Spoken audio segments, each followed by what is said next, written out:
76 national elections are scheduled worldwide in 2024, including some of the world's most powerful nations, as well as a number of strategic countries. These elections will cover half the world's 8 billion population, with a combined GDP of $50 trillion. The results of these elections have the possibility of having repercussions beyond their national borders, and therefore shaping global relations into the 2030s. Ballots will be cast from Britain to Bangladesh, and from India to Indonesia. 8 of the most populous countries in the world, from Pakistan to Russia, will also hold elections. In a number of countries, the elections are neither free nor fair, from the likely rematch in the US election to Russia and from Bangladesh to North Korea. Despite the number of elections, they take place with confidence in democracy at rock bottom and with the credibility of democracy to deliver for the masses, a major stumbling block. In 2024, the West's share of global GDP will fall below 50% for the first time since the 19th century. A number of nations such as Russia, China, and India have long believed the global institutions created after 1945 do not reflect their concerns,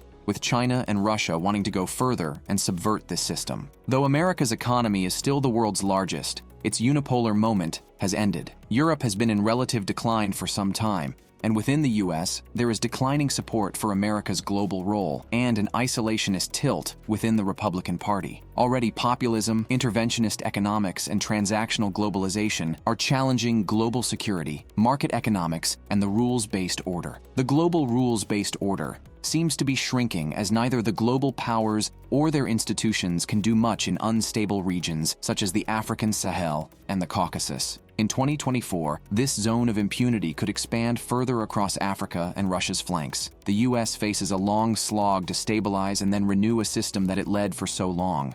On average, there are 9 attempted coups a year in the world, with 49% succeeding. A number of experts have pointed out you can walk from the Red Sea to the Atlantic entirely within countries that have had coups in the past 3 years. Of 19 attempted coups since 2020, 10 have succeeded. In these cases, there has been the collapse of security as seen in Niger and Mali, where generals claim to be restoring order, and also when an unpopular leader remains in power well beyond the people could take. Instability in the Sahel region shows no sign of abating, so further coups are possible. South Sudan is at most risk, followed by the Central African Republic, much of which is no longer under government control. The Democratic Republic of Congo and Equatorial Guinea, which is ruled by Africa's longest-standing leader, are also likely candidates.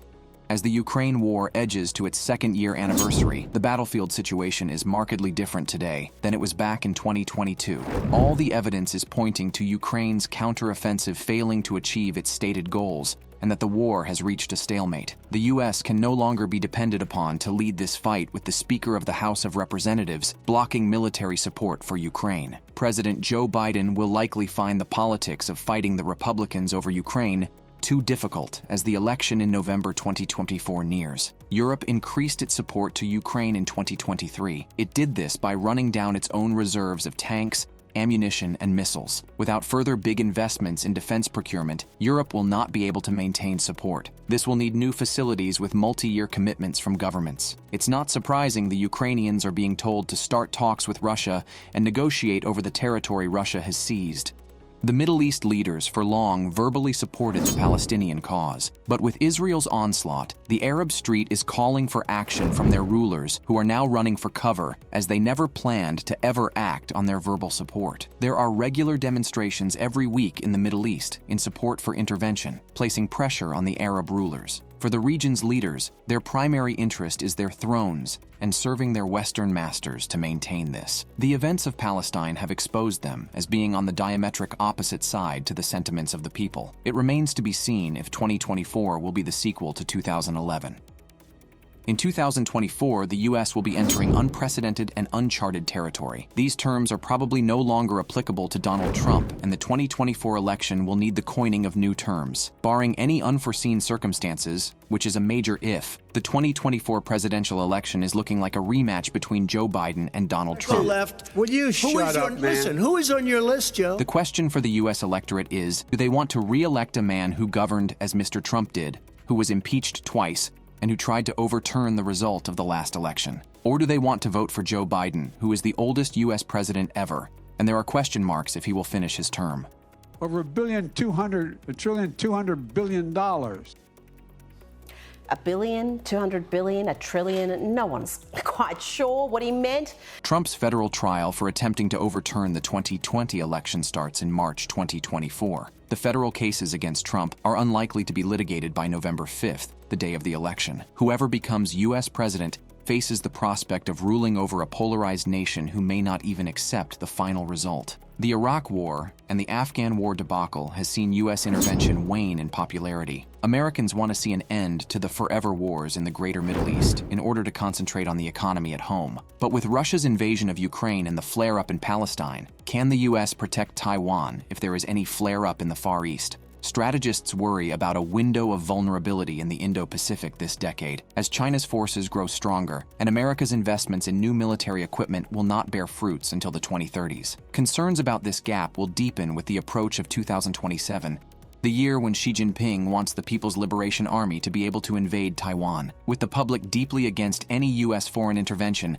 and flare-up in 2024 may expose U.S. overreach. The clerical system in Iran will be 45 years old in 2024. In the last decade, it faced its biggest challenges as the clerics have run the country into the ground. The clerical system rests on the Grand Ayatollah presiding over a complex labyrinth of government, state, and political party dominating the country. With 70% of the population born after 1979, they see a system that serves the establishment over the masses, which the death of Mahsa Amini in 2023 confirmed. Ayatollah Ali Khamenei is now 84-year-old. And questions are abound about his heir. Khamenei's answer to this is his 54-year-old second son. As the senior chaplain to the Islamic Revolutionary Guard Corps, he already sits at the apex of the Republic's two principal pillars, its military and clerical establishment. As Khamenei's son gets closer to taking the helm, it's likely the clerical system will face even more opposition from the people. Egypt's military dictator has now been in power for a decade, ever since he overthrew the Muslim Brotherhood government. Since then, he has destroyed the Muslim Brotherhood and has ruled with an iron fist. As Egypt's population continues to grow, Sisi, like his predecessors, has struggled to develop an economy that can fulfill the needs of the nation's growing demography. Inflation has continued to skyrocket, and the military leader has no long-term plan to deal with infrastructure, education, transport, and economic development of the country. This is the context the elections will take place in. Even though Sisi will likely win the token election, after this, he can really only lose. The world's largest democracy is set to go to the polls in April 2024. The Indian election is a mammoth affair that will mobilize an electorate of over 600 million voters over several weeks. The BJP and its charismatic leader are looking for their third four-year term. The BJP have promoted Hindu ethno-nationalism, which has caused significant trouble as India is an ethnically and religiously diverse nation. This has led to significant tension with minorities, especially with the country's large minority Muslim population. The BJP has already doubled down on its Hindu nationalism to mobilize voters and caste-based identity politics. The opposition has coalesced to form a bloc against the BJP, the 28-party bloc called the Indian National Developmental Inclusive Alliance, and is led by the Congress Party. The bloc is attempting to build a viable opposition, but their prospects look slim. It remains to be seen if the opposition can stop the BJP electoral train.